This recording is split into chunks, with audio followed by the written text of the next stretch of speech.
Randle. Derrick Coleman. Julius Randle. Derrick Coleman. Julius Randle. Derrick Coleman. 8 seconds to go. Time left at about 2:15, but Douglas driving in the alley-oop. Randle puts up a three. And Sherman Douglas saved the prettiest play of the day until now. Well, he knows right away to find Derrick Coleman.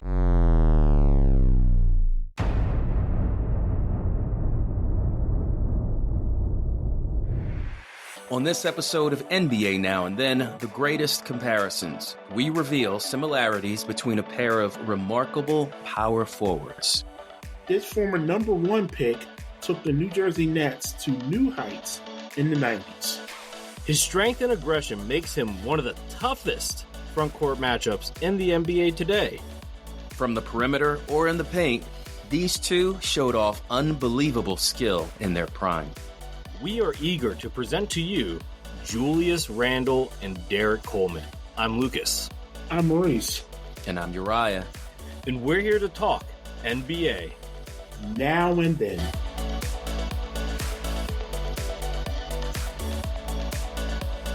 What's good, everyone? Welcome back to another podcast episode where we compare NBA stars today to yesterday. Before we begin, we ask that you follow our show on Apple Podcasts or Spotify. As the NBA playoffs are in full swing, so is our show. Needless to say, we are ready to end the season strong.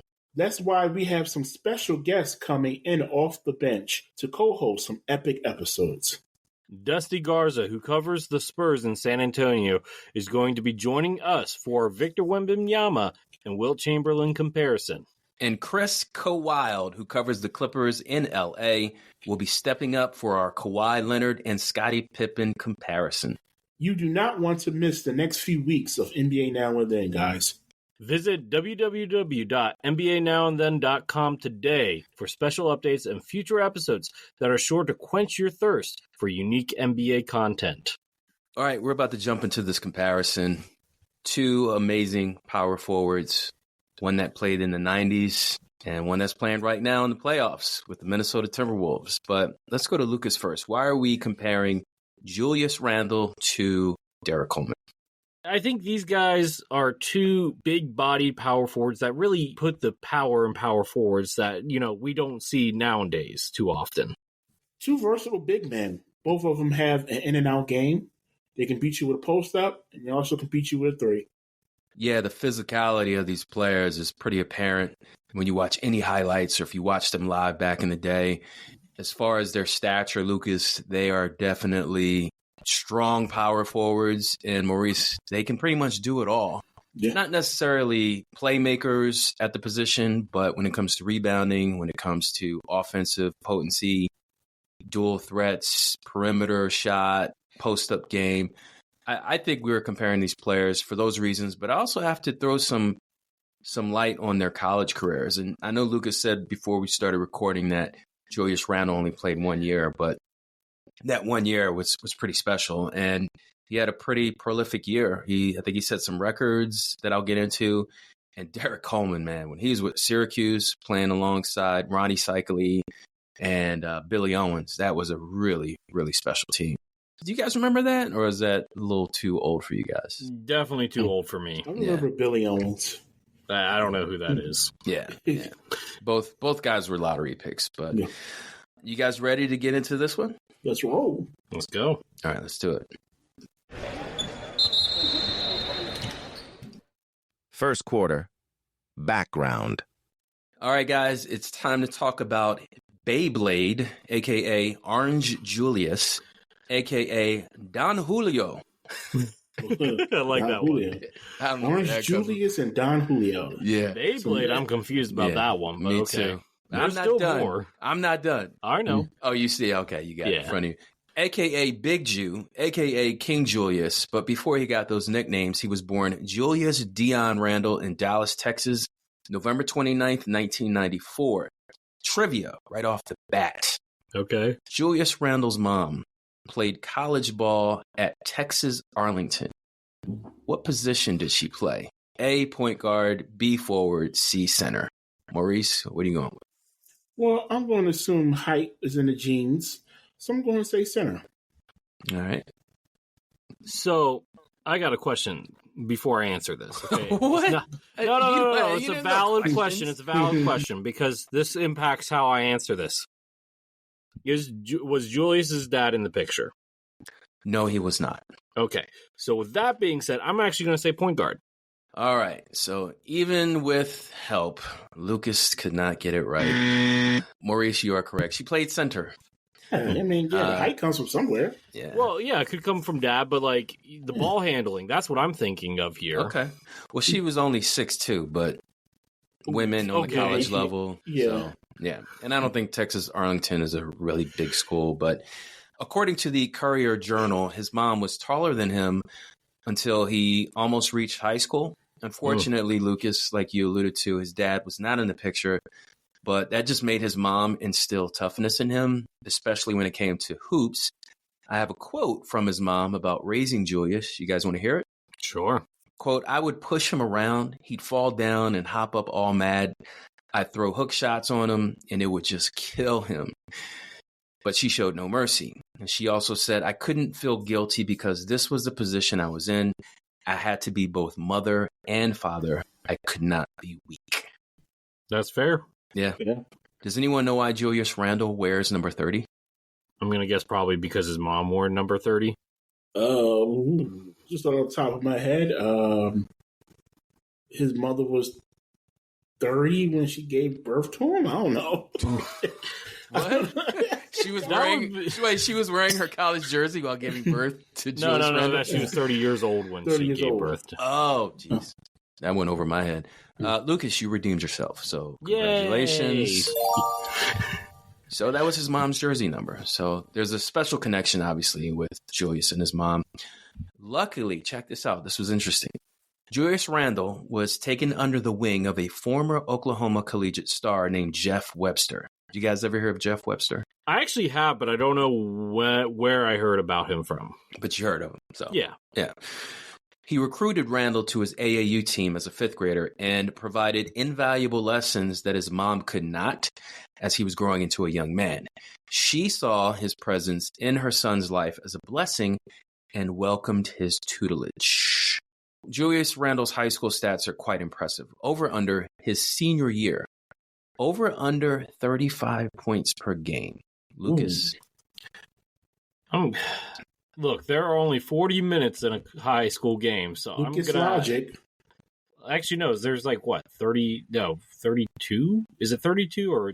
Yeah, it's 32. We need Ben here. We need Ben. Shout out Ben. He couldn't be there. Anyway, yeah. We missed you, buddy. So you say, what do you say? I'm going to say under. All right. I'm going to go under. All right. You both are correct. I tried to trick you. Still, he averaged 32 and a half points in high school. Still really good. Yeah. Over under rebounds per game, 20. Wait, does it say how tall he was? No, I don't have that with me. You said 20? 20 rebounds per game in high school. I'm going to go over. Over? Okay. Yeah. Lucas? I'm going to go. That's no, under. I'm going to call shenanigans on this one. It was over. Wow. 22 and a half rebounds. Shenanigans. Take yes, that, I call shenanigans. In 3 out of his 4 high school years, Julius Randle won state titles. He was a McDonald's All-American, and he won co-MVP honors in the Jordan Brand Classic, while he ranked number 3 overall in high school in the country by ESPN. So what stands out to you guys about Julius Randle before you got to college? We'll go with Maurice first. I'm curious to know who's number 1 and 2 in that, but besides that, I love the parenting. The mom stepping in and giving that tough love where it needs to be. Right. Listen, I'm a person who was raised by my mother as well, and just my mother, single parent. Right. So I fully understand that aspect of a relationship between a mother and a son. Mm-hmm. Him dedicating his jersey number to her is a great way, and that's cool. Yeah, it's really cool. It's really cool. Yeah. Shout out to all single moms raising their sons out here. Not an easy job, but you guys remember the James Harden episode we did? Yeah. Remember his mom kind of did the same thing. Yeah. She walked in the room, the coach's room, and said to James Harden, like, this is your coach. You're going to do exactly what he says. And and that's the beauty of sports. You know, we have mentorship, we have tutelage, and men will step in where something's lacking in the home. And yeah, it's just a special thing. What about you, Lucas? That he was a man-child. That's what he was. I mean, averaging 34 or whatever he was, 32. over 32 and over 22 rebounds. Like, gosh, no. Yeah. No, he's a man-child. Yeah. He was a man-child. He was a man among boys. That's what he was. Goodness gracious. Yeah, he's a big guy. Threw his weight around, had some strength that other kids couldn't handle. But let's go to his college years. According to the University of Kentucky Athletics website, Julius Randle chose Kentucky over 3 other big-name college programs. Does anybody know what they are? Well, I'm going to guess that Duke was probably one of them. That's not. Keep going. Really? Really? UNC? Not UNC. Kansas. Okay, are they blue bloods? Kansas is one. Are the other 2 blue bloods? I'll just tell you. The other 2 were Texas and Florida. So, okay. All right. I could have seen him with Florida. That would have been a nice pairing. Yeah. Florida. As we all know, Julius Randle played 1 season as a Wildcat. He started all 40 games for Kentucky, and he led his squad with 15 points a game and 10.4 boards. That is tough to do in college. Double-double. So in his Kentucky debut, he scored 23 points while pulling down 16 rebounds. At Kentucky, he led the nation in double-doubles, over-under. The number of double-doubles he recorded, over-under 19. Lucas, what do you think? I'm going to say over. Okay. I'm going to say over as well.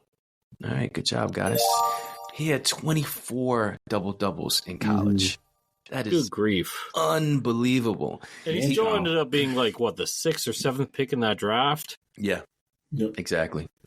So Julius Randle also set the Kentucky single-season freshman record for rebounds, grabbing a total of 417.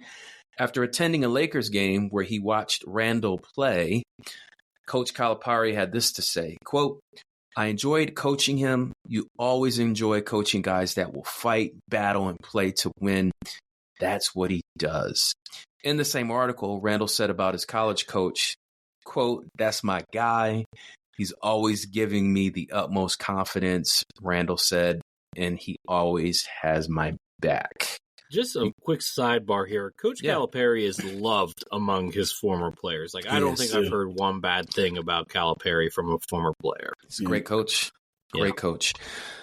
You guys want to hear his accolades real quick at college? Sure. All right. By the way, Lucas is going to be handling the pro accolades for these guys, but I got the college one. So he was NCAA All-Tournament as a freshman, SEC All-Freshman, 2013-14 SEC Rookie of the Year, 2014 All-SEC Tourney, and NCAA All-Region. So he made some serious noise in his single year.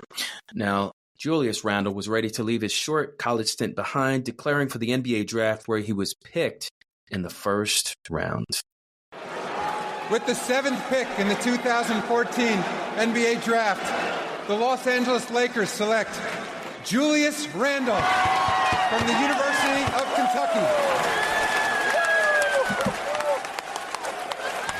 Speaking of tough, as Marcus Smart was, so too is Julius Randle, a left-hander who led that talented young Kentucky team to the national championship game.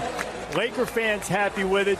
Bill, I know you're high on Randle as well. I really like Randle, and I don't like the Lakers, so I'm disappointed right now. But these last 2 picks are really good, and I think both of those guys are going to have a chip on their shoulders where they went. So I just want to note that he was a 7th pick in that draft. Now, if Ben was here, I'm sure Ben would mention Joel Embiid was drafted by the Sixers in the first round and with the 3rd overall pick, which is true. But and you could argue that Joel has arguably had a better career. Same thing with Marcus Smart, but a little bit. Yeah, a little bit. Just an MVP season. That was a loaded draft. Maybe not at the top because you had Andrew Wiggins, Jabari Parker, Aaron Gordon, Dante Exum all going before Julius Randle. But there were some other steals in that draft. Most famously, Nikola Jokic. Zach LaVine was in that draft. That's right. Wow, that's a good. Wait, 2014 draft was pretty stacked. Clint Capella was in that draft. We might have to compare that draft. 2014. It was pretty solid. The top 3 was Parker, Jabari Parker, Embiid, And Wiggins. Wiggins. Okay. Yeah. Yeah, Aaron Gordon went fourth. I actually was a big fan of Aaron Gordon at the time. Clint Capella was a late first rounder. Spencer Dinwiddie was a second rounder. Dinwiddie, okay. Nikola Jokic. Jordan Clarkson was also in that draft. All right, sixth man of the year. Still quite a few players that are in the NBA from that draft. But yeah, no. It's a good draft. Mm-hmm. Thanks for pulling that out. What about you, Maurice? What stands out to you? What stands out to me was, first of all, I'm still thinking about Florida. I think he would have been really good in Florida, but they went to the national title game. Who did they lose to? You remember? 2014.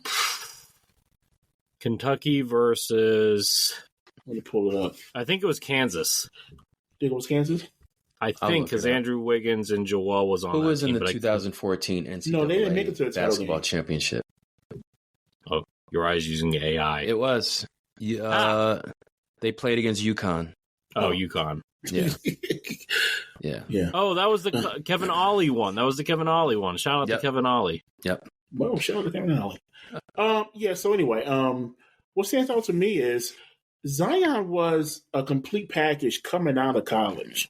Mm-hmm. Like his game, you knew his game was going to translate to the NBA. Wait, what Zion? you seen? Wait, did I say Zion? Yeah, you just said Zion Williamson, brother. I mean, to be fair, they are similar players and similar body types. And I actually like the Zach Randolph comparison too. Yeah, that's not bad. Yeah. Zach Randolph. We need to find a comp for Zach Randolph. We'll get to it. Who was the other person we had before we had Julius Randle or Coleman? It was Larry Johnson. Yeah. Larry Johnson, Zach Randolph? Nah. What stands out to me is Julius Randle was a complete package coming out of college, going into the NBA. You knew what you were going to get from him. His college accolades and statistics pretty much told you he was going to be a plug-and-play player with the Lakers, especially with Kobe Bryant.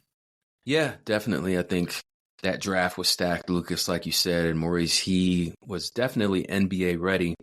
I think he break his foot though. Yeah, his first year. He broke his foot in the first game of the season, so he missed pretty much all of the game. And he didn't get like the Ben Simmons or Blake Griffin treatment because he did play 14 minutes in that game. So, well, I just want to say before we move on to Derrick Coleman, so Randle is even to this day huge on mentoring kids, kind of in a way that to give back to the coaches and father figures that inspired him.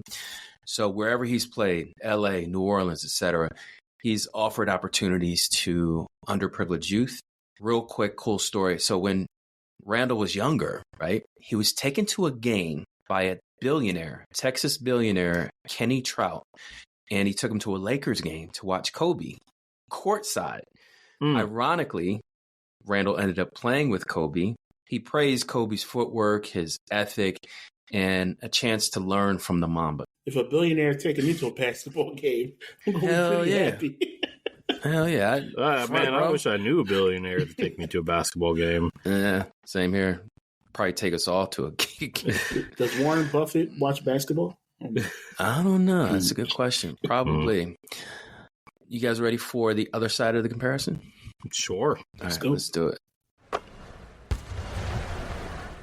All right, guys. Let's talk about DC, a.k.a. Joe Jackson, a.k.a. Coast.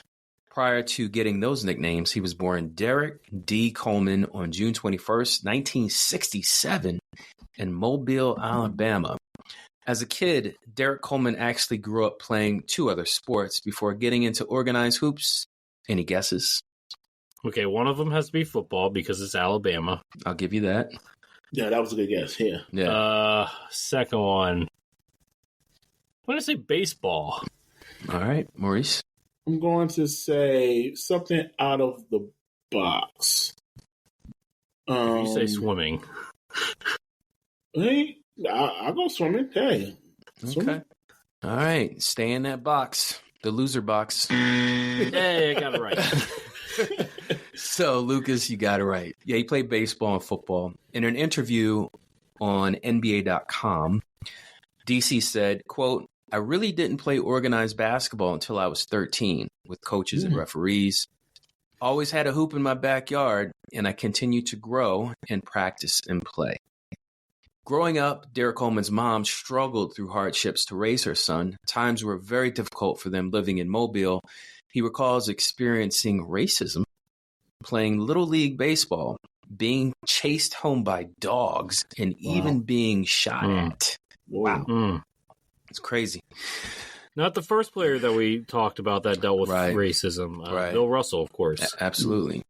Now, when DC moved to Detroit, he firsthand saw the poverty that took over the city in the 80s. Like Julius Randle, Derrick Coleman lost a friend to gun violence. He described the tragic experience that he saw firsthand in an interview with Sports Illustrated. Here's what he said. I was 17 and he was shot right there next to me. And I thought I was going to be shot too. To this day, I don't know why. The guy just pulled out a gun and boom, shot him. I froze for about 2 seconds, then I ran. The guy took off and I went back and tried to get my friend conscious. He died on the way to the hospital. Crazy. Ironic that Randall also lost someone to gun violence. I don't think you mentioned that early on. I probably forgot to put it in my notes, but it definitely happened. Okay. Even though I don't have his high school stats, you guys want to know a former Detroit legend who mentored him? Yeah. Okay, so he played in the 90s, which means he was in high school in the 80s. Mm-hmm.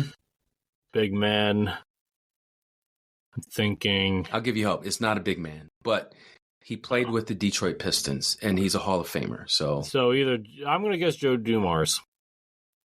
Maurice? Detroit. I would go further back. Isaiah, because Isaiah was Chicago. I would go back further than Dumars. Oh, I don't know anybody before Dumars. You know the name, but Dave Bing. Wow, Maurice. I pumped my fist with that, bro. That was good. Man. The only Bing I know is that Christmas singer that did those songs. I don't know what is Bing his name? Crosby. Bing Crosby. Yeah, that's the only Bing. That's the only Bing you know. Yeah, the search function, Bing. Search engine, yeah. The search engine, yeah. Oh yeah, Bing was a thing, wasn't it? I forgot about that. Bing was a thing. Look at you, man. Hey, I'm a poet. And I didn't even know it. Bing Crosby. Bing. All right. Any thoughts on Derrick Coleman before college? Maurice, you go first. Well, like I've mentioned many times before, the trials and tribulations a lot of players go through early on in their lives kind of motivate them to be something special later on. And I can't imagine not only dealing with racism, but your best friend losing his life right in front of you is pretty tragic. And it sucks. Yeah. And not having father figure in your life, that's rough to deal with. Moms raising their sons on their own, poverty stricken. What about you, Lucas? It's like out of the frying pan and into the pot for him. He left, a tough situation in Alabama to go to even arguably a worse situation in Detroit. Right. Yeah. And you know what? These episodes we do, we always bring out the, I guess, human side, the childhood and youthful side of these players. And shout out to Sherwin Vassallo, who's a trainer, and he's basically part of the NBA now and then family now. He's going to be doing some halftime basketball tips, and he trains young people. And any young people listening to this episode, up in Canada or wherever, these NBA players, you see them wearing fancy clothes, driving fancy cars, but, not every one of them grew up like a Steph Curry. But anyway, let's get back to DC. He was a monster when he got to Syracuse. He played all 4 years, and he won a ton of awards. Impressive records. Check this out. DC still holds the record for rebounds in a season with 422. Wow. He's also the leader in free throws made and attempted. He also holds the Syracuse record for rebounds as a freshman. I'm going to steal a play out of Lucas's book. Let's compare his rebound record to the other player we're featuring. Is Derrick Coleman's freshman rebounds total higher or lower than Julius Randle's? Is equal to the same? Is equal to an option? No, it's not equal. Definitely not equal. Okay. Is it higher or lower than Julius Randle's 417? I'm going to say probably it's the 80s. So rebounding numbers were just higher back then. So I'm going to say higher. I'm actually going to agree with Lucas. All right. Well, We're wrong. Go ahead and... Yeah, he took too long on that one. Sorrow. Just feel sorry for yourselves right now. Okay. So, but you know what, Lucas, that logic makes all the sense in the world. Yeah, it did. I was surprised too. But Julius Randle had 417 as a freshman. Derrick Coleman had 333.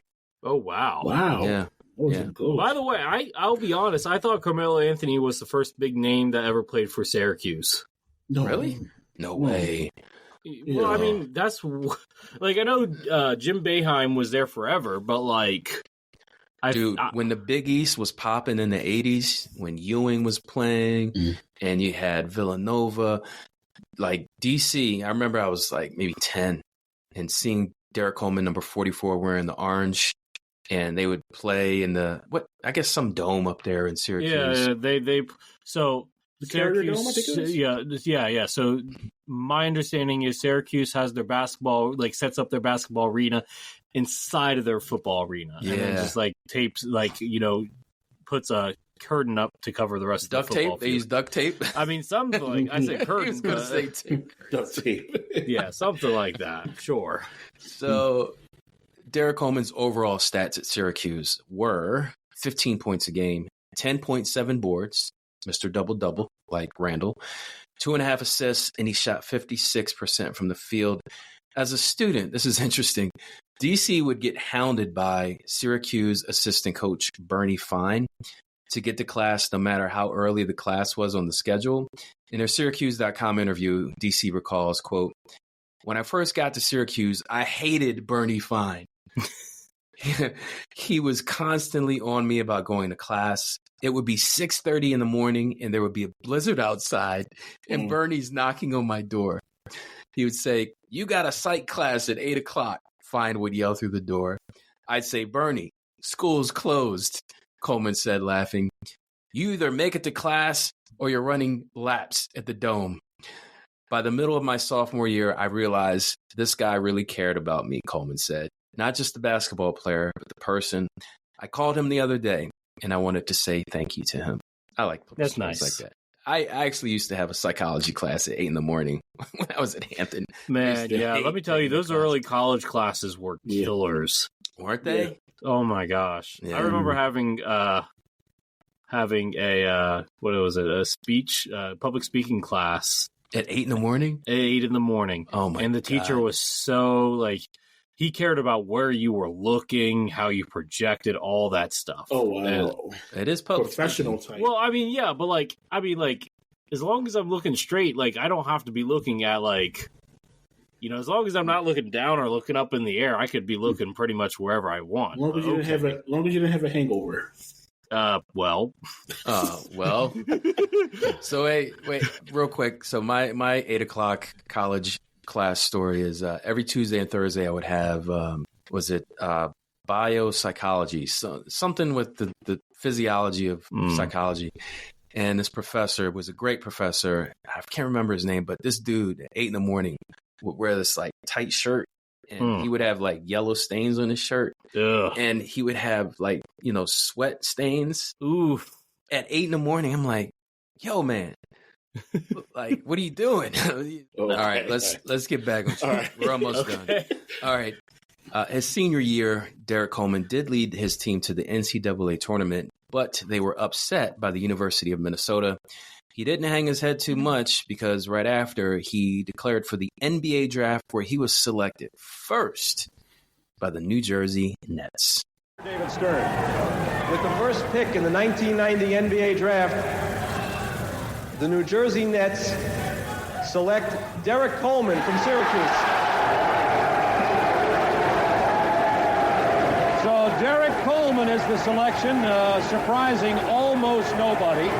Derrick from Syracuse University, went to high school at Northern in Detroit, Michigan. He's 6'9", 230 pounds, and what can you say? He has great skills. He's an all-around basketball player, and the Nets can't really go wrong, everything considered, with a player of this caliber. Well, the one thing I like about him, he runs the floor, he can pass the basketball.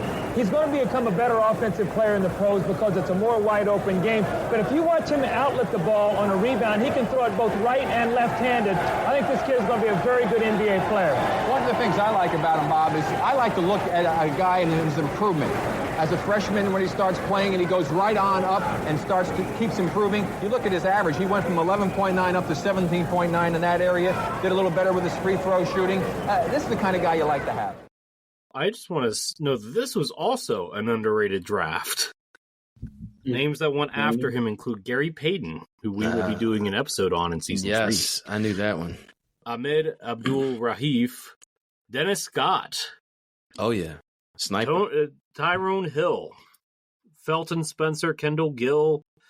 Let's see here. Who else am I missing? D. Brown. Maurice, you should know this guy. Dwayne Caswell. He's a Temple player. He was a Temple player. Selected 18th overall. Dwayne Caswell. I've never heard of him. Mm. He was a Temple player. Okay. Played for 11 seasons. Let's see. Tony Kukoc was in this draft. Oh, wow. He was a draft stash. Kevin Pritchard was in this draft, though he didn't play long. Greg Foster. Antonio Davis. I know Antonio Davis. Right. Okay. Yeah. There was actually a lot of second-round picks that had long careers in this draft. Maybe not the best top-end talent, but good NBA players. Yeah. Okay. Cool. The commentators, I think that was Doug Collins, saying that, he's a player that improved in college, and he's a good all-around player that he was kind of a can't-miss prospect with the number one pick in that draft. And before, I thought he should have won number one. He was the best talent in the draft. Yeah. And another thing I didn't realize was his outlet passing. It's something you really don't pay attention to. But as a rebounder, you always want to start your offense getting the ball down the court. And DC was a great passer. Absolutely. Yeah, no one was doubting that he would go number one. And he did. And he had a pretty darn good career. And Lucas is about to get into some stats for us. Are you all ready for the rock, my friend? Yes, sir. Yes, sir. Let's go. Second quarter. Statistics. Where's a good number 10. Brunson out to Randle. Randle, open look. That's good. Randle's been playing great, but he's been struggling last few games from three. Finally, will be looking for a shot a lot more again without Edwards. Randle, tough turnaround shot is good. Grimes drives, find Robinson. Shot clock at 5. And after Robinson bobbled it, Randle gets a good look for 3. Julius Randle from downtown. Methodical a player, as you'll see in the league, but so effective and efficient. Randle down the lane for the slam and the foul. Julius Randle with some power. It's a snarl. Randle showing his culinary skills. Slicing and dicing them with the stuff. Look at the Swiss cheese D, the Matadors, and the provocative stuff. And again, look at the T-Wolves. Opening up like the Red Sea. Season high is 19. Now he's on IQ's case. Knicks down 17. Bank shot is good. And the foul. Julius Randle. Chance for the three-point play. Watch Randle just omnipotent right here, overwhelming Anderson. And the continuation. Brunson. Robinson had it, lost it. Stolen by Hart. Inside to Randle. Throws it down. Josh Hart comes right back after the turnover with a steal and an assist. So those were the highlights. Here are the numbers. Julius Randle's measurements are 6'9" and 250 pounds. When I say he's a man among boys, I absolutely mean that. He also has worn number 30 for his entire career at all 4 teams that he's played for. Played for the Lakers, the Pelicans, the Knicks, and now currently the Minnesota Timberwolves. I'm going to go, in terms of best season, we're going to go with the 2000-2021 season where he won several awards, which we'll get into shortly. He averaged 24.1 points, 10.2 rebounds, 6 assists.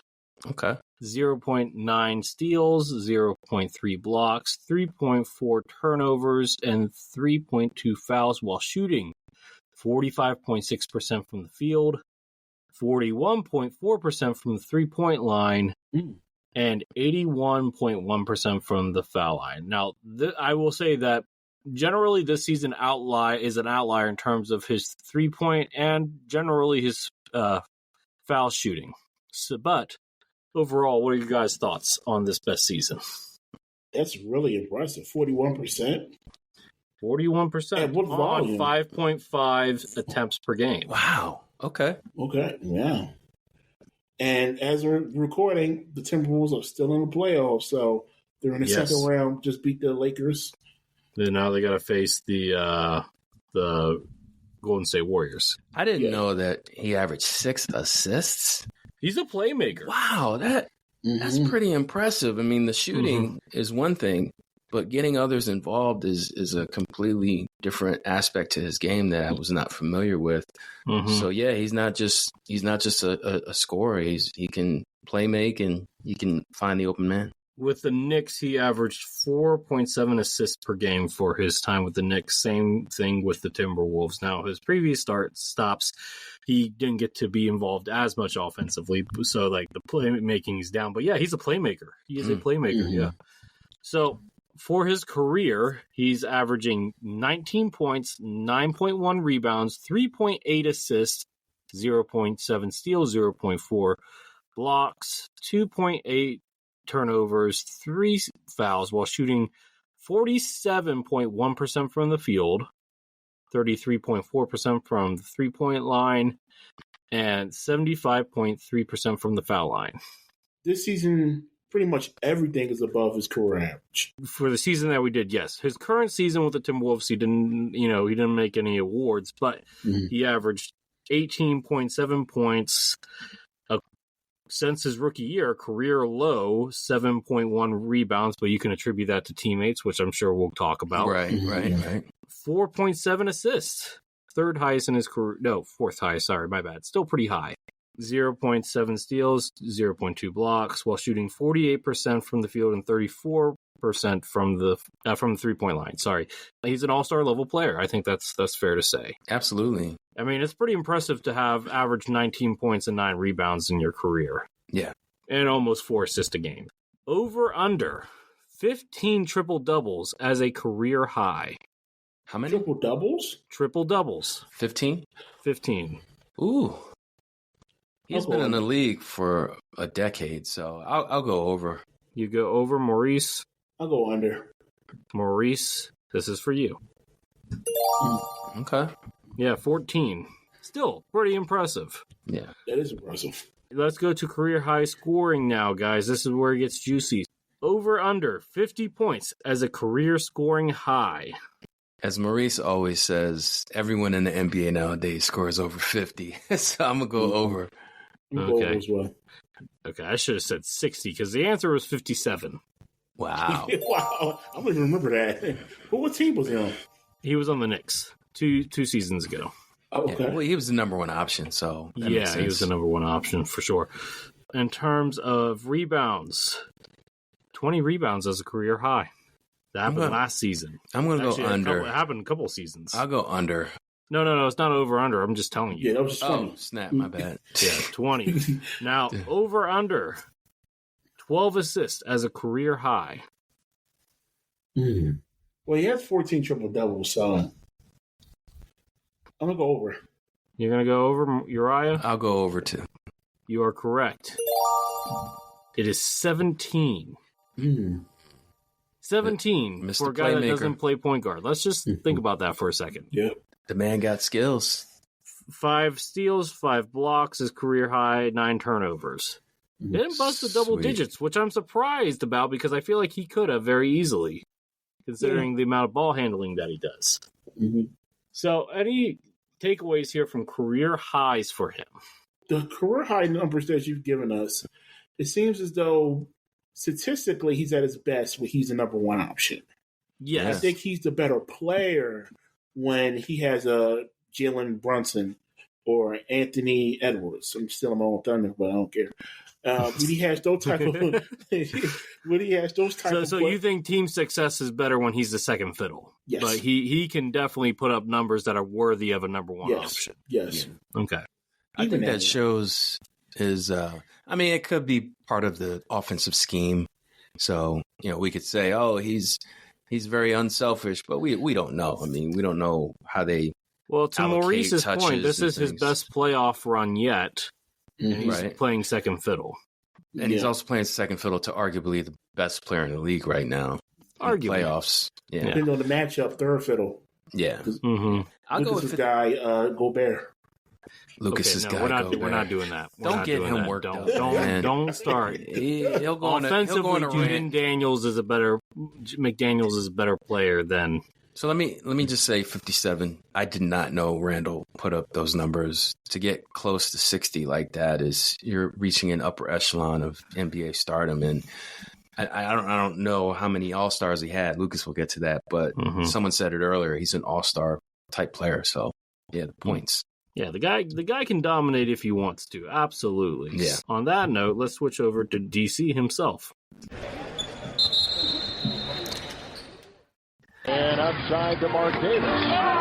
Rebound fought for, claimed by Williams. Into Coleman with a jam. And Coleman has started 3 of... Off the scramble, Montross clears to Coleman. Double dribble. Oh, yes, sir. Longley denies the easy pass into the post. Coleman now on the drive. Beautiful spin move. I think they might. Of course, how the book on that goes. Derrick Coleman is probably looking as fit, Gil, as Wesley. Person and Coleman. Nice fake inside. Pump ball away. He's got Wednesday, but they led by 11 in the first quarter, so this is really nothing new. Yeah, baby. Coleman. Yeah, baby. Look at this guy. Yeah. 2-point lead for Charlotte. Mason. To Coleman with a dunk. Right in the face of Jerome Williams. Dunk inside, then Derrick Coleman going to go over Shaq and lays it in, and he points to him as if to say, hey, you're still a rookie. Coleman had the night, the pump fake here, and again, Shaq just standing there as Derrick lays it in, a season high. So those were the highlights. Here are the numbers. So Derrick Coleman is 1 inch taller at 6'10", and about 20 pounds lighter at 230. Like Randle, he wore the same number for his whole entire NBA career, number 44. That's an interesting little nugget there. Yeah. Two players that wear the same number. They both wore 44. Okay. Yeah. No. He wore 44 in his entire career. 30. Randle wore 30, but their entire career. Yeah. We forgot to mention this. It should have been mentioned at the top. Both players were left-handed. Yeah, that's true. They were both left-handed. Yes, they were lefties. In the words of a famous movie, I am not left-handed. What? Have you never seen The Princess Toy Bride? Story? No, The Princess Bride. I've seen it. It was a long time ago. Yeah. Decades ago. 30 years ago. I'm left-handed. Shame on you guys. You're supposed to be the old heads here. You should be watching these movies, not me. Yeah, anyway. I just hearing some of those names. Eric Montrose. It takes you back. Yeah. Kenny Anderson. Yeah. Shaq was in there, I heard. By the way, he has Derrick Coleman is one of the few people to dunk on Shaq in his prime. Right. Oh, that play, that highlight is Shaq still calls amazing. Yeah. Shaq definitely likes to hold a grudge. I've noticed, and you guys can confirm this, I'm just noticing this just off of games played and just how his stats fluctuated. Did he suffer a catastrophic injury in the 1995-96 season? I don't recall. No, I do know he only played 11 knees. games that season. He did have bad knees. Because after that, I mean, the season before that, actually, after that, his numbers went down. And he was never quite the same statistically again. Right. That being said, I did go with the 93-94 season, his second to last season with the New Jersey Nets. He averaged 20.2 points, 11.3 rebounds, 3.4 assists, another playmaker. Mm-hmm. 0.9 steals, 1.8 blocks. That's the difference between them. Derrick Coleman was a shot blocker. 2.7 turnovers and 2.7 fouls while shooting 44.7% from the field, 31.4% from three-point line, and 77.4% 44% from the foul line. So what are our thoughts here, guys? I'll go first. I'll go with the rebounds. When you're averaging 11 rebounds in the NBA in the 90s, you're up there with players like Karl Malone, Charles Barkley, and to do that at a young age the way he did just tells you how dominant he was on the boards. And playing with the Nets, he was that guy. He was the go-to guy. Kenny Anderson, Maurice mentioned, got there, I think, a year or two after DC got there. And that was a fun I do recall, didn't I beat you in NBA jams with that duo? Because that was that's my favorite duo in NBA jams. That's why I remember his name. Yes. Yeah. So yeah, I'll go with rebounds. I owe you one NBA jam. Yeah, you do. All I need is a good big man. Shout out Sean Bradley. It's actually pretty good NBA jam. That's right. Yeah. All right. Yeah. Kind of piggyback off what you were saying. I think, and this is why we do these, because we kind of forget how good Derrick Coleman was, at least with the Nets. Right. Yeah, he had a dominant run with the Nets. And, I mean, he had a few good other seasons, but not quite the same afterwards. I mean, we're talking 90 to 94, 95. I think he left the Nets. This is kind of like Jordan into Olajuwon and the Knicks and all that. So he got overshadowed. He never really had a competitive team. So I remember listening to one highlight saying Derrick Coleman will be one of the best power forwards in NBA history. Well, he was the highest paid player at one point. I believe it. NBA. But and the stats were good, but he never even got over 20 points per game. Not to slander the man. He was a double-double machine, just like Julius Randle was at certain points of his career. Yeah, this is the NBA in the 90s. Like, guys didn't score 30 all the time.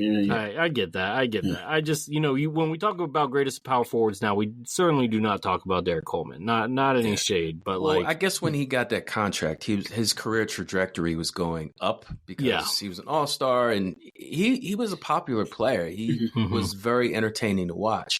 So he wasn't just like bang down low and grab rebounds and put up offensive shots, under the glass. He had skill.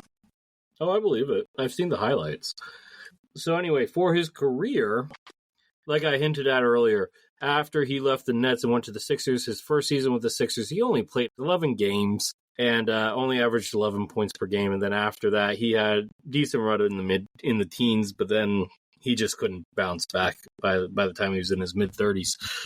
His career stats are 16.5 points, 9.3 rebounds, 2.5 assists, 0.8 steals, 1.3 blocks, 2.6 turnovers, and 2.6 fouls, while shooting 44.7% from the field, which I actually think is Julius Randle's. Hang on, let me double check that. 46, 47? 47, you're right, sorry. 29.5 from the three, and 76.9 from the foul line. Anyway, what are your thoughts about career stats here? Not too off from Randall's, especially the rebounds. Yeah. Actually, the field goal percentage kind of threw me off a little bit. 44% is kind of low for a field goal percentage. Now, once again, this is the 90s. Guys weren't shooting a bunch of threes. So that's why his three-point percentage is really low. Right. His career average on attempts was 1.4 per game. Yeah. Different era back then. But he could shoot a three if he needed to, though. Derrick Coleman could shoot a three. Yeah. Well, that's what I sent you guys a video on Slack. I guess it was Rasheed Wallace. They were praising DC, saying that he was that dude that set the tone for like that stretch four big. And it's funny, like he got a lot of flack. He was labeled lazy and a troublemaker, and he would speak out, and the media didn't like it. One of the most infamous quotes, I'd say, in NBA history is when the press had asked him about Kenny Anderson not going to practice or something. DC, Maurice, you might remember this. DC was like, whoop-de-damn-do. You remember that? I remember that. That is so classic. Him and Allen Iverson must have been best friends. Oh, they were on the same team together. I know. That's what I'm saying. Plus their idea about practice. Well, I'll just say that there's a story that AI told where when he got to the Sixers, Derrick Coleman pulled up in a Rolls Royce, and AI had never seen a Rolls before. And AI was like, "What's that?"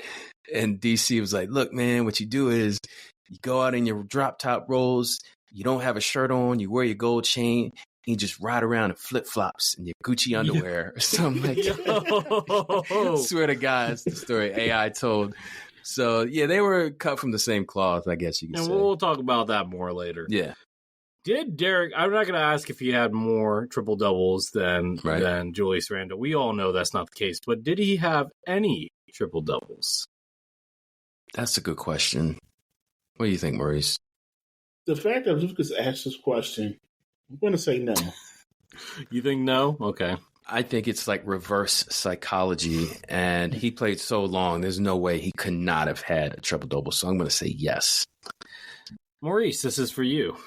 He had 4 triple-doubles. Okay, all right. I don't think you guys spend enough time together. You guys should actually spend more time together. What? I don't think we can. I don't know if that's even possible considering how much work we... 14 rings and NBA Now and Then. These two guys are like He's guest starred on The Sixth Sense before, too. That's right. So, all right, so career high. Over, under, or the same as Julius Randle's 57? Oh, under. My God, it's going to be under. It's under. Yeah. But this next one might be a little bit more difficult. Over, under, or the same as total career rebounds? Total career rebounds? No, not total. I mean, like career high. Yeah. Oh, career high. Okay. Yeah. What was Randle's? Julius's was 20. Ooh, that's tough. Over, under, the same. Over, under, or the same? Yeah. You right? Why you need to go first? All right, I would have said the same. The way he said that, same. It sounds like. Maurice, you have redeemed yourself. There you go. What was it? 24. That sounds about right. I can see that. Yeah. He has a career high 11 assists, 6 steals, 9 blocks, 10 turnovers. 9 blocks? Wow, okay. Yep. Yeah. He got that in the 1993-1994 season. Okay. He also had 8 in the 1999-2000 season. Okay. That was when he was with, I think, Charlotte? Yes, Charlotte. Probably. Yeah. Okay. So any thoughts on the career highs here? 24 rebounds in that era. Yeah. It's always going to be impressive. We just highlighted Dennis Rodman. We highlighted Hakeem. Great rebounding era of basketball. So yeah. That's why I went over. I'll second that motion. Rebounds, that was surprising. Okay, all right. Yeah, I think the rebounding is surprising. I actually think the shot blocking is more surprising, but I guess power forwards did a little bit more work back then. Yeah. In terms of rim protection. All right, well, let's go to the accolades, I guess. And I'm going to pass the ball back to myself. Hit it off the backboard. Is that considered a travel? What is no, that? Not if you don't touch the ground, so I just have to dunk it afterwards. All right, let's transition. And now here's a hoops tip from a former guest and a friend of the show, Sherwin Vassallo. Sherwin is a basketball trainer from Canada who's also the player development and assistant men's basketball coach for St. Boniface. Hey guys, if you want to instantaneously improve your free throw percentage, follow these 4 tips. Number 1, practice. You have to get repetitions, get into the gym, and start shooting free throws. I know that it's not as attractive as dunks or getting jellies, but if you want to be on the floor at the end of the game, get your free throw percentage up. Number 2, develop a routine. When you develop a routine, this calms your mind, especially if you've been going up and down the floor. You need to bring your mind back down to earth. And getting into a routine resets your mind, gets you focused on making the free throw.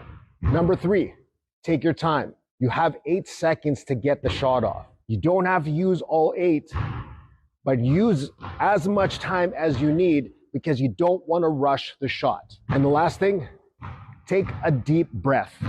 Again, just like taking your time and developing your routine, taking a deep breath in puts you in a state of relaxation, momentary relaxation. And that is what you need because of all the pressures that you are going to face, that you are going to feel in game. Breathing is the best way to knock out or block out some of those distractions or get that pressure back down to 0 for yourself.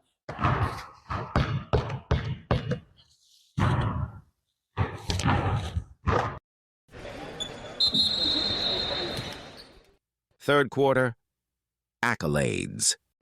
This guy right here can now officially call you an all-star dad. Congratulations to your family, Julius. What does it mean to you to be named an all-star yet again? It means a lot. You know, you put a lot of work and effort into coming prepared every season. Thankfully, you know, my organization, my teammates, coaches, everybody trusts me to go out and be the best version of me every night. And I just try to make you guys proud, so I appreciate it. What feels different this time around? It took a lot of work to get back here, but I don't know, it's special. I get to share it with him, to share it with my family. You guys, the city of New York, I appreciate it. Kaiden, anything you want to say to your dad? My dad did good. He did great. He did.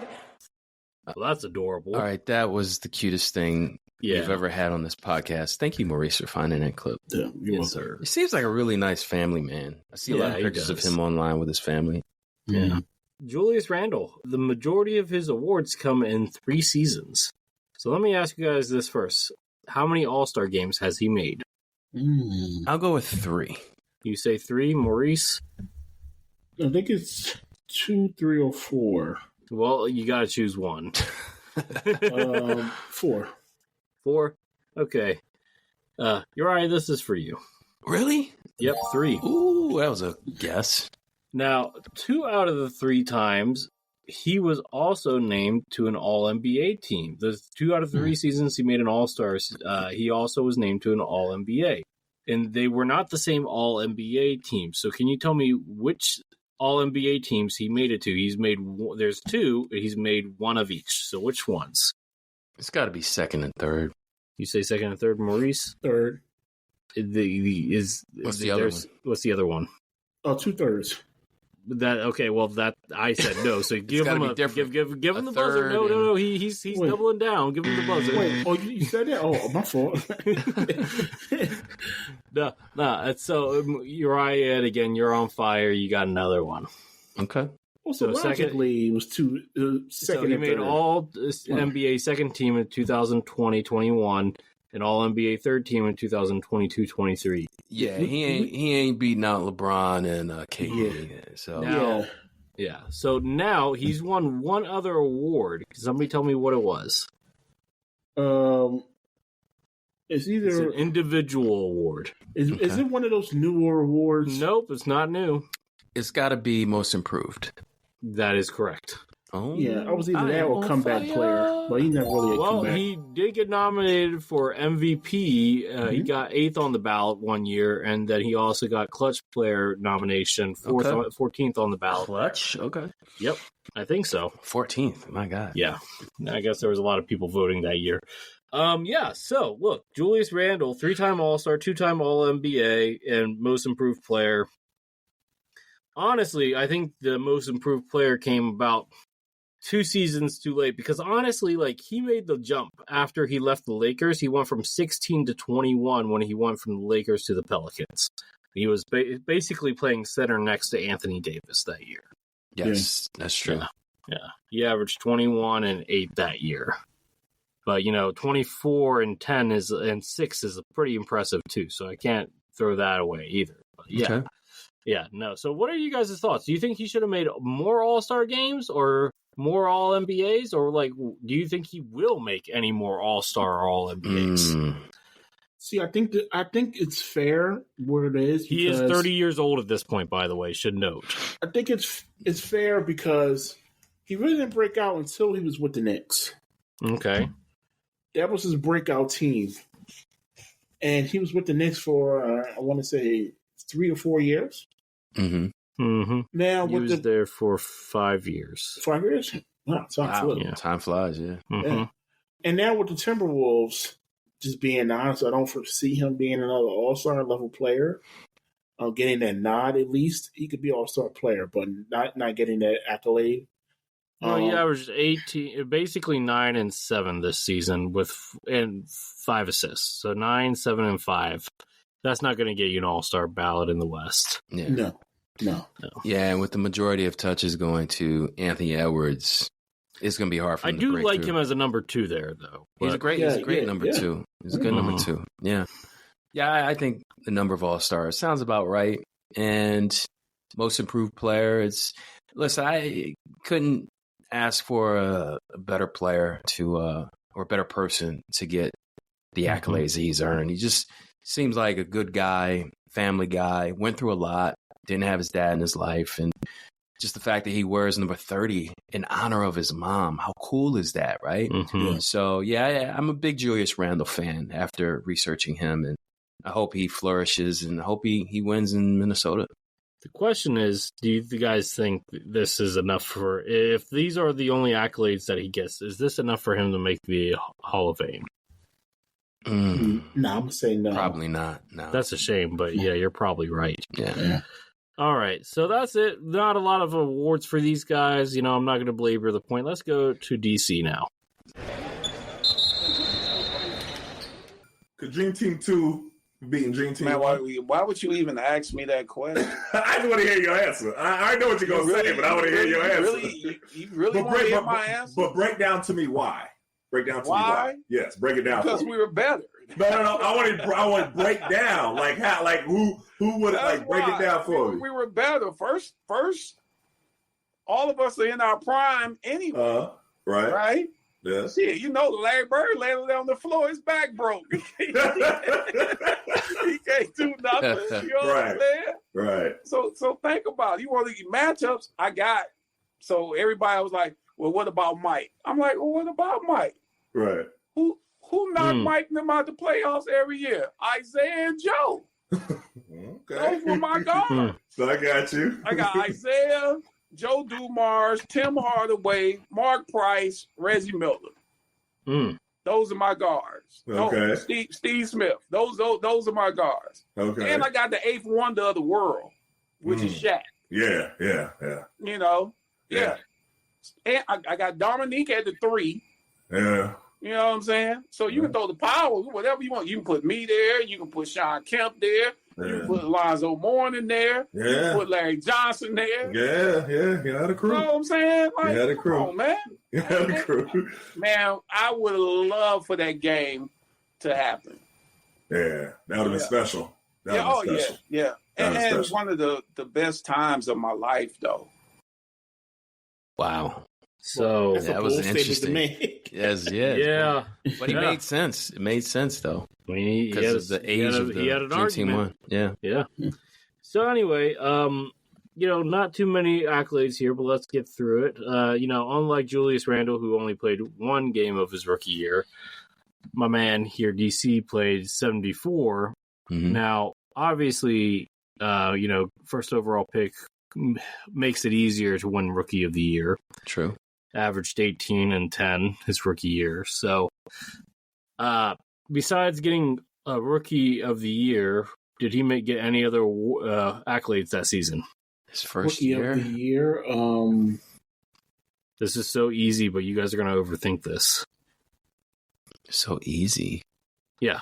His rookie year, 1990? Yeah. What other accolade did he get besides Rookie of the Year? You're overthinking this. All rookie team? Yes. Oh. Yeah. No. Maurice, you are a genius. Let me tell you. You guys can't see Uriah's face, but his face was like contorting, trying to figure this out. All right, yeah. So all rookie team, and like Julius Randle, he got 2 All NBA teams. What team did he make him for? I'll give you a hint. They were both the same team. So I'll go second. You go second, yeah. Maurice. Just to be different, I'll go third. Maurice, this is for you. Good job. Okay. About damn back time. then it was forward, so yeah, it's some good forward back then. Yeah. So last question: how many All-Star games did DC make? I'll say the same as Randle. I'll say 3. So you say 3. Yeah. Maurice? I'll say 2. Okay, both of you guys are. What? He only made 1 All-Star game. Really? Shut the front door. In the 1993-1994 season, yes. He got snubbed. A shame. A one-time All-Star? A one-time All-Star. I wonder if it's because he was did make injured. All-NBA twice, which means that the voters, the media realized that he got snubbed from an All-Star game, and that was the season before. But he also got snubbed in the 1994-95 season. But he did only play 56 games that year versus 77 over 70 the last 2 out of 3 seasons. I mean, 3 out of 4 seasons. So, and then after that, I told you he missed almost a whole entire season in 95-96, and then he just didn't put up the same production again. Athleticism, man. Knee injuries back then were a much bigger deal than what they are now, for sure. Yeah. So, anyway, any thoughts here on his accolades? Do you guys think that he deserved more than one All-Star game? Yes.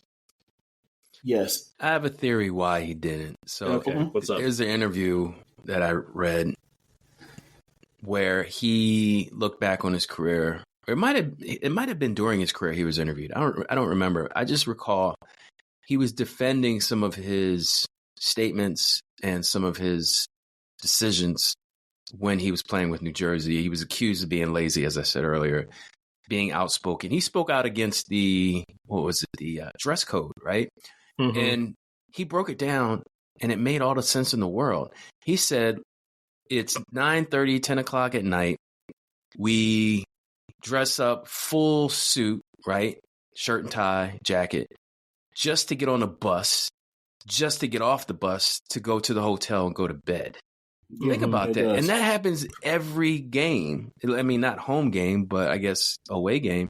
So, yeah, why should you have to put on a suit at 10:30 at night to get to a hotel to take a suit off and go right to bed? So now, I understand going to the game in a suit. I get that. But leaving the game in a suit, like when I was in high school, we always had to wear a shirt and tie and that type of stuff for game days. I'm sure you guys had to deal with something similar too. Yeah. And they some schools still kind of do that, but not the same level. It's like polo and a pair of khakis, which I think the kids are getting off light on. But you know, Well, let's be completely honest. We know the reason why. Oh yeah, we know the real reason why. Well, guys like Allen Iverson was coming to the games. But it wasn't just Iverson. No, it wasn't. But he was like the figurehead of that. Oh yeah, no, there were guys before him like Latrell Sprewell, and if you want to go back to the '80s, who was that guy that was Magic Johnson's teammate for his rookie year? But that guy. Oh, Norm Nixon with the fur coat? No. He was power forward, but then they kicked him off the team because he had drug problems. I know who you're talking about. I don't remember his name. What's his name? I forget. He was an all-star level player. He just couldn't keep himself straight. Right. Anyway, What are you talking about? Yeah. Anyway. This is the era of David Stern. They wanted everybody to come to the game like Michael Jordan.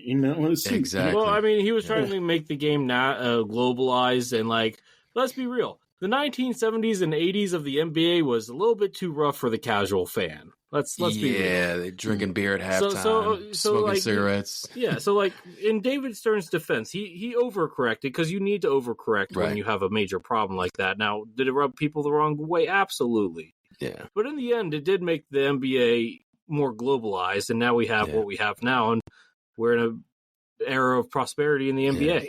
Look, back then, if you're paying guys $5 million a year to play a game, I'd put a suit on. Oh yeah, no, I don't see paying me money. If you pay me over $100 to play a game of basketball, I will wear a suit to the game. I don't care. For $100, really? For $100, yeah. $100 is $100. We are grown men. We don't get paid to play games. For an Amazon gift card, Lucas will dress up. I mean, pretty much. Would that be like a suit from Men's Warehouse? Oh well, no. Mills. I mean, it'd be like a nice button-down tie that you get from Walmart. How much can the suit be if you only get paid $100 to wear it? Okay, maybe not $100, but if I got paid $1,000, there you go. Fair enough. Up the ante. Yeah. All right. So yeah, that's basically it, guys. Derrick Coleman, like Julius Randle, has not gotten into the Hall of Fame. I don't think he probably will. No. Yeah. Which is a shame, but Yeah, a lot of talent. But I mean, hey, you didn't mention the fact that just like from the clip, he was on Dream Team too. Oh yeah, he was on the '98 team, wasn't he? No, 96. He was on the 96. 96, sorry. Yeah, 96. He was an Olympian, so that's a big deal. I don't think, but I don't agree. I don't think that team beats the Dream Team. No. At that time, Larry Bird was literally on the floor with a bad back. And we still have Magic and Jordan in their primes. No, with Magic all due respect to Isaiah and Joe Dumars, they weren't the guys really stopping Michael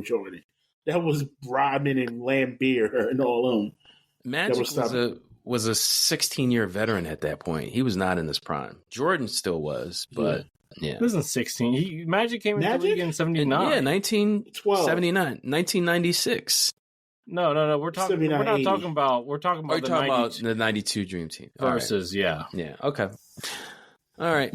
Let's talk about some of his teammates. Yeah, I want to hear somebody other than Lucas. I do.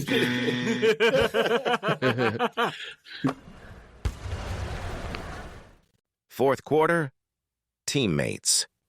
What does it do for you this year to have a higher usage guy like Julius who's commanding all that attention and spraying out Tobin guys? As a playmaker, in the post, at the top of the floor, at the elbow, and we're still trying to figure out some of the kind of nuances and the spacing around some of those things.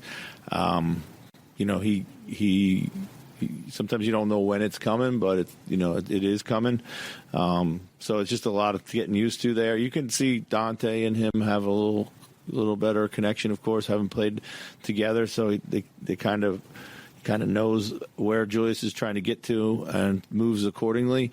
But yeah, it's huge for us. I think it's something that we talked about coming into the season. And, now we're getting to a place where we're a little more comfortable with it, but we still got to figure out the best ways to employ it. All right, so let's get into – I don't even remember who that was. That was Tom Thibodeau. It was? No, that wasn't. Was that? That sounded like a teammate. DiVincenzo. No, they were talking about Julius Randle. No, but he was talking about his chemistry with Dante DiVincenzo. Okay. All right. Maybe it was. So either that's Tibbs or I don't know who. All right, we'll just go with Tibbs. Maurice has to do a better job archiving these. Yeah, I don't remember. We did this so long ago. Yeah, you did that months ago. Yeah, long ago. All right. So let's talk about Julius Randle, picked with the 7th pick by the Los Angeles Lakers in the first round of the 2014 NBA Draft. Let's get into his rookie season. The 2014-2015 Los Angeles Lakers. You guys remember who the coach was for that team? 2014-15? Mike D'Antoni? No. I think it was Byron Scott. You're correct, Lucas. It's Byron Scott. Really? I forgot They about wanted to Byron make Scott. Kobe feel comfortable in his last couple seasons as a Laker. Good grab. Yeah. The executive was Mitch Kupchak. Yep, he was still there. Some of his teammates were Tyreek Black. I remember him. Carlos Boozer. Ooh. You remember Jabari Brown? I do not. Jabari Brown. He was a guard. Oh, yeah. He was a Cal guy, I think. He went to Oregon. Oh, okay. I knew it was a Pac-12. I knew it was a Pac-12 school. Anyway, he didn't last very long. No. Jordan Clarkson? Yep. Wayne Ellington? Yeah, Wayne Ellington was really good for a long time, just saying. He was a good player out of UNC. Jordan Hill? Oh, gosh. Another failed Knicks pick. Nick Young? Oh, Swaggy P. Jeremy Lin was on his team. Yes, he was. Yes, he was, yeah. This is before the Linsanity. No, this is after. Are you sure? 2014? Yeah, you're right. Yeah. I remember he had the good game against the Lakers, and Kobe didn't know who he was. Yeah. Yeah. Somebody. Oh, of course, Kobe Bryant. Yeah, Kobe B. Bryant. Yep. Kobe B. Bryant. So this was his rookie year. They were not good. Like we mentioned, he only played like 14 seconds, right? 14 minutes. Yeah, 14 minutes. Rough, tough luck. Yeah, tough luck. That was a bad injury, but he came back though. Came back the next season. I'm actually going to skip the rest of his Lakers. There's really not much to talk about. What? His Lakers tenure. No. But I am going to go to the Knicks. Like we mentioned, his best work as a individual. We skip it. We skipping the Pelicans. Yeah. Okay. He only played one season with the Pelicans. Anthony Davis, Drew Holiday. That's what you need to know. Yeah, that's it. Overall, though, that wasn't the greatest fit with Anthony Davis. I actually think him and Anthony Davis worked. It was just the rest. New Orleans has not been able to build a good roster since. Very briefly, Anthony Davis and DeMarcus Cousins, but before then, it was really just Chris Paul. See, the issue is Anthony Davis doesn't want to play center. Julius Randle's too small to play center. So but he was willing to do it for them. But okay. Yeah. So let's move on to the next. This is individually his best run. Yeah. I'm gonna go to the most winningest season of the Knicks, which was the 2023-2024 New York Knicks, coached by Tom Thibodeau. That's where that clip came from. That's his last season with the Knicks. Yes, it was. Before he got traded, yes. Mm-hmm. Executive was Leon Rose. They won 50 games, lost 32. Good season. Mm-hmm. It was actually the second in the Eastern Conference. I forgot about that. Oh, yeah. We played. Yeah, as Ben would say, that's the series that the Sixers lost. Yeah, yep. You know Ben. That's the perfect timing he would mention the Sixers. Yeah, they beat the Sixers 4-2.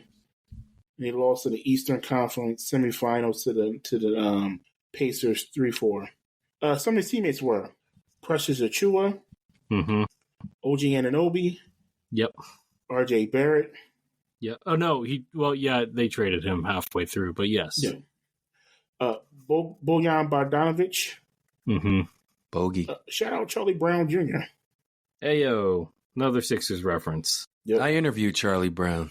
Oh yeah. Did you like it? Was he a cool guy? I was at the Blue Coats, right? Blue Coats game, and afterwards he was hanging around on the court, and I just went up to him and I held my phone out, and what did I ask? I asked him about, you know what I asked him? Charlie Brown is like kind of like a 3-and-D player. Mm-hmm. When he played for the Sixers, he didn't do much else. But in the G League, he was doing a lot more. He was passing the ball. He made some really great reads and leads to his teammates. So I asked him about it, and he's like, yeah, I can do this. Like, I've always had this in my bag. And really humble kid. I don't think he's in the league anymore, but Charlie Brown was a really nice kid. If he is, he's in the G League. Look, and just like sidebar here, there's a lot of good players that aren't in the NBA because they can't fill a role because you have your select stars, but there are plenty of players that can do a lot of good things, just not things that teams want them to do. Yep, exactly. Yeah. Or what teams need them to do. Mm-hmm. Yeah, sure.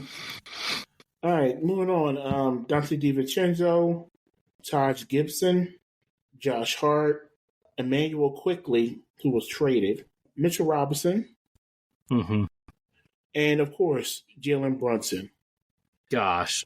So just like another sidebar, and I know that we've already talked about both players, but I wasn't here for the Brunson episode. Mm-hmm. Which one was the bigger mistake for the Dallas Mavericks, letting Brunson walk in free agency or Steve Nash? Well, the biggest one was Luka, but I mean, we don't know. That's not a free agency walk. That's a trade. I'm talking about walking away and letting them walk in free agency. You said Brunson who? Brunson or Steve Nash? Well, it's not Nash because they won a championship without him. So yeah, but it took them how long to recover from that? And they had to get an all-time great point guard to eventually replace Nash and Jason I would say Kidd. Brunson. Look at Brunson now. Brunson, yeah, too. Brunson. Clutch player of the year. Nash never. They could have easily signed him too. So. But the question is, would Brunson have ever been the player that he is now if he stayed with Luka? Probably not. Yeah. Okay. Anyway, getting back. Not. That was what we talked about in the episode as well. Yeah. All anyway, right, getting back to this. Yeah. So let me ask you guys: who's the most winningest player with Julius Randle as a teammate? I've mentioned his name.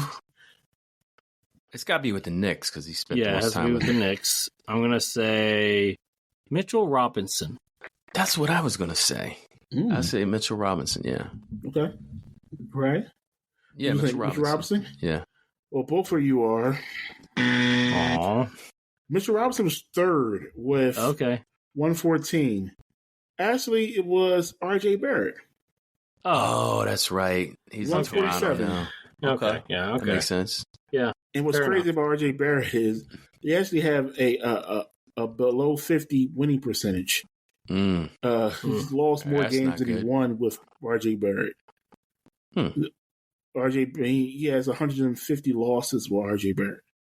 And second was Emmanuel Quickly with 132. Okay. Before I end this, I'm going to talk about his current teammates with the Minnesota Timberwolves, 2024-2025.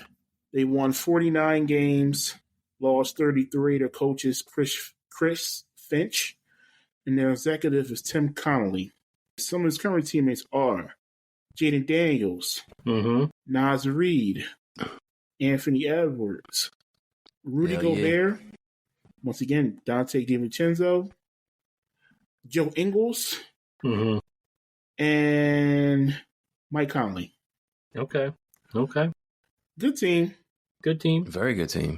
So that's some of his current teammates. So which teammate stands out the most so far in Julius Randle's career? Oh, it's got to be Rudy Gobert, just because Lucas's head is going to explode. No. Why? No, I would say in Julius Randle's career, I got to say Kobe Bryant. I was going to say that too. You say Kobe? Bryant, yeah. Well, I mean, he got to go see the guy courtside and then ended up being his teammate. I mean, like, that's amazing. Like everybody that was my age, grew up idolizing Kobe. Let's be real. Kobe was our MJ for the people say, "Oh yeah, LeBron." I'm like, no, you don't say LeBron when you shoot a ball of trash into the trash can. You say Kobe. You say Kobe. Yeah, now the kids are saying Curry. But Curry, yeah, it's true. But yeah, no, it was Kobe. So look, it's Kobe Bryant, hands down. Kobe Bean Bryant. Now, if you ask me who the best player he's played with yet, that past prime Kobe might not be the answer. Yeah, that'll be Ant-Man. Yeah, it'd be Ant-Man. Yeah, all right. Yeah, I agree with that. All right, so let's move on. DC. How nice was your boy DC Derrick Coleman? Man, DC's a fucking dog. Yeah. D-O-G-G. I think he's ahead of his time. When I think of power forwards who changed the game during my era, him and Cliff Robinson changed that power forward position. Oh, for sure. DC going to give you every thing you want. I can put it on the floor. I can shoot that 15-footer, as you said, as that wicked lefty. DC, I think in his prime, would fit perfect in today's NBA game. Oh, yeah, for sure. For the simple fact, you're talking about a guy who's 6'10", 6'11", who puts it on the floor and feels natural. He coming with the flow as a motherfucker that's 6'10", and I will pull up on you in a motherfucking heartbeat. I think Derrick Coleman should have went down as one of the greatest power forwards ever played the game. All right, so let's talk about DC Derrick Coleman, taken with the first pick in the first round by the New Jersey Nets in 1990 NBA draft. Bring it on. Let's get it on with some of his teammates. I think I know one of them. Can I guess? Go ahead. Dragan Petrovic? Dragan? No. What is his name? Dragan Petrovic. There we go. Yeah. Thank Sniper. You. Assassin. Was he on the Nets at that point? Yes, he was. Hey, there we go. I got one guy. Yes. That's probably the only one you're going to get from me. Yeah. It's good. He played 2 more seasons, unfortunately, before he passed away, tragically. Mm-hmm. But Johnson Petrovic was a great player in the Hall of Fame.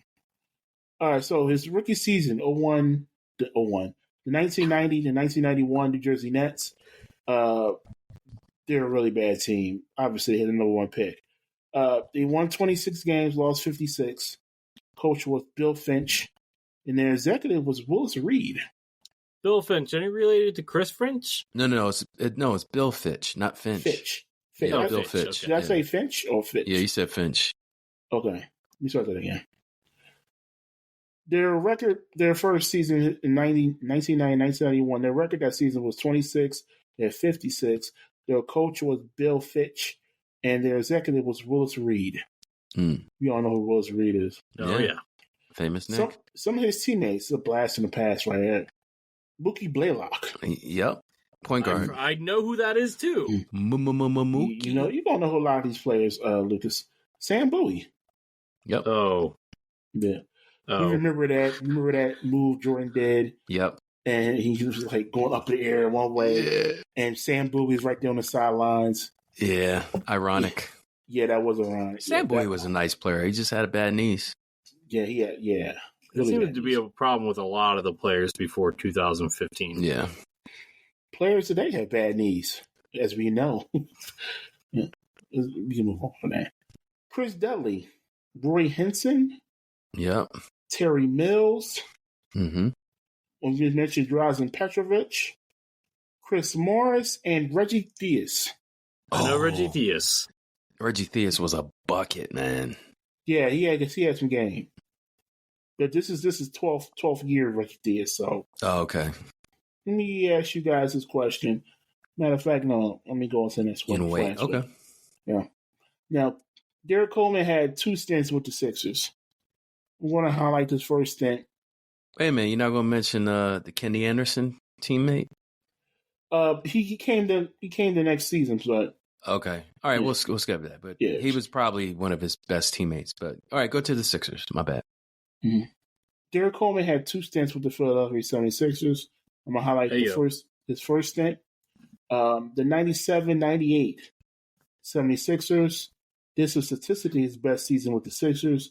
They were 31-51 that season. Weren't that good. Their coach and executive was Larry Brown. Really? Yep. Okay. All right. He was with the Sixers for a while, huh? I didn't know that. Kind of forget that, but 97-98. The next year they turned it around. By the way, he was acquired by the Sixers in a trade that included Sean Bradley. Yes. Yep. Mm-hmm. Some of his teammates were Benoit Benjamin. I didn't even know some of these players on the team. This is like when I started to become a Sixers fan, like in the mid-90s. Right. Benoit Benjamin, Tom Chambers. Tom Chambers was on the Sixers? Did you know that, you're right? Vaguely. Tom Chambers might be making an appearance next season. Yeah, season 3. Yeah. Mm-hmm. Comparison. Terry Cummings. Yep. Mm-hmm. William Cunningham. I don't remember him, but he's from Temple. Doug Overton. Yeah, I don't know who that is. LaSalle University. Yep, LaSalle. Eric Montrose. Mm-hmm. Of course, Allen Iverson. Aaron McKee. Shout out Aaron McKee. Yep. Jim Jackson. Okay. I've heard of Jim Jackson. Shooting guard. He's a nice player. He was He was most famous for his run with the Kings, wasn't he? No, I think the Mavs. Yeah. Pretty sure with the Mavs, yeah. Okay. Yeah, that was the season that Aaron McKee got traded from Detroit to the Sixers. Yes. I remember that, yeah. Yeah.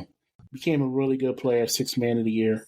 Yep, they pulled the trigger on Jerry Stackhouse, and then McKee came to the Sixers, and I think DC it was him and Ratliff, right? But okay, side note, no, we're not talking about team building. I'm just saying, I wouldn't have traded Jerry Stackhouse. It didn't work with Iverson. 2020, yeah. That wouldn't work with Iverson. They didn't mesh well, yeah. Yeah. I think Stackhouse still wanted to be the number one guy. He knew he was going to be there here. Yeah. Even when he got to Washington with the Wizards and when Jordan was there. I saw Stackhouse on the bench last night in the Warriors game. Yeah, he's an assistant. He's an assistant there. Okay. Draymond Green said he's worried about somebody hiring him away from them. Okay. Mm-hmm. I'm okay with that though. Eric Snow, Tim Thomas, Clarence Weatherspoon. Tim Thomas. Yep. Clarence Spoon. Spoon was a good player too. Barkley's replacement. Basically, yeah. Yeah. So that was his teammates with the Sixers. During the first stint. During the first stint. Let me ask you guys this question. You're not going to know who had the most wins with Derrick Coleman. But Allen Iverson was number 2. So over-under, how many wins did Allen Iverson have with Derrick Coleman? 120. They did not win a lot of games. I'm going to say over because he had 2 separate stints with them. So I'm going to say over. I'm going to say under because they weren't very good. Lucas? Oh. It was 118. Oh, dang. Okay. I mean, how many seasons they played together? They played 5 seasons together. Yeah. They had a winning percentage of 46%, so there was a lot of elves there, but all right. And so the number 1 guy with 137 wins was Chris Morris. Nobody would have guessed that. I don't even know who that is. That was his time with the Nets. He's a forward. Okay. Yeah. He spent some time with the Charlotte Hornets for the 1999-2000 season. 49 wins, 33 losses. His coach was Paul Silas. Executive was Bob Bass. Some of his teammates were Eldon Campbell, Chucky Brown, Baron Davis, PD, Ricky Davis. Okay. Hey. Eddie Jones. Anthony Mason. Mace. David Wesley and Bobby Phills. I'm actually surprised with how many of those names that I know. But I think the reason why I know them is that the Cavs tried to bring them in as like partners for LeBron when they were way past their prime, like Ricky Davis. Yeah. Yeah. Agreed. Yeah. And I also didn't mention about Dale Ellis. Dale Ellis, hey, he's also got a season 3 shout out. Yes, sir. Yeah. Good sharpshooter. After that, once again, the second stint with the Sixers was 03. Really didn't do much. But his final season was with the Detroit Pistons. It's funny because his coach again was Larry Brown. The executive was Joe Dumars. He was one season away from winning a chip. Well, one season off, excuse me. Yeah. One season off from winning a chip. That's a shame. They won in 03-04. He got there the next season. They won a lot. They lost to the Spurs, didn't they, in the finals? Yes. Yeah. Game 7, yes. Yeah, so that was his. Actually, what's crazy is 54 wins was the most wins he's had in his career for a team. And that was his last year. Right. Okay. He didn't have a lot of winning seasons in the NBA, but that Pistons season he only played 5 games. Well, yeah. I didn't even notice that. Yeah, he only played 5 games, but hey, if he won a championship, he got a ring. Put a ring on it. Yeah, that's it for Derrick Coleman's career. What teammate stands out the most throughout his career?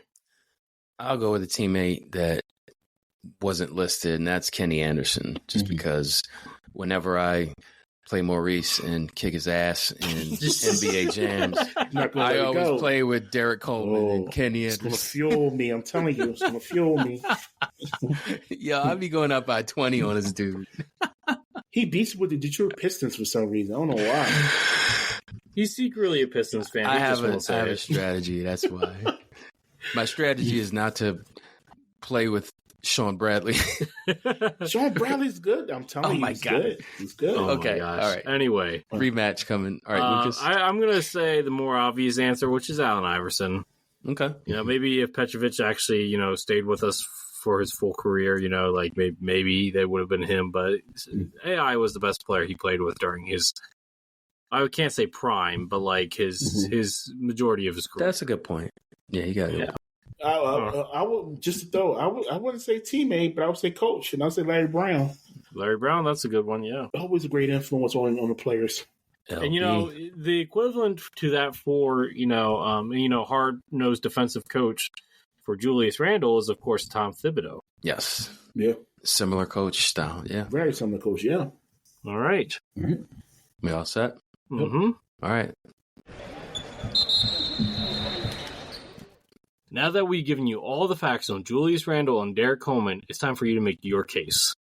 At this point, it's not about our opinion. It's about yours. We'll see you on your favorite social media platform. Ready to check out your takes.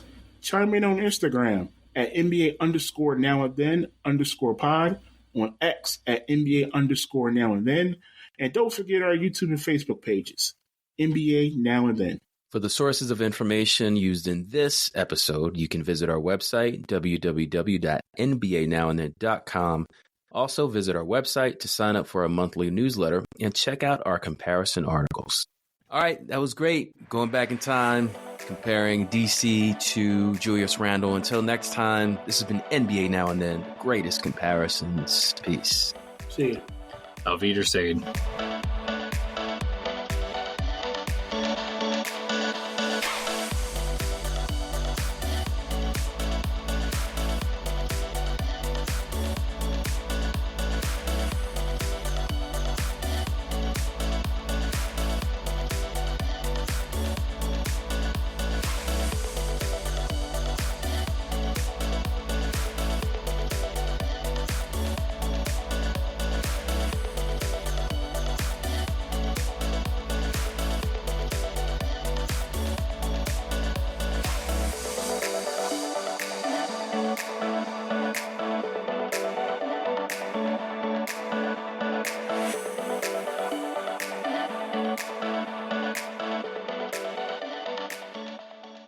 Visit www NBA? No, not www. www. You need 3 W's. Yeah, I know. See, I had it right the first time. Now I'm overthinking. Do we need to say www? I mean, yeah. Yeah, you gotta spell it out. Yeah. Okay. Yeah.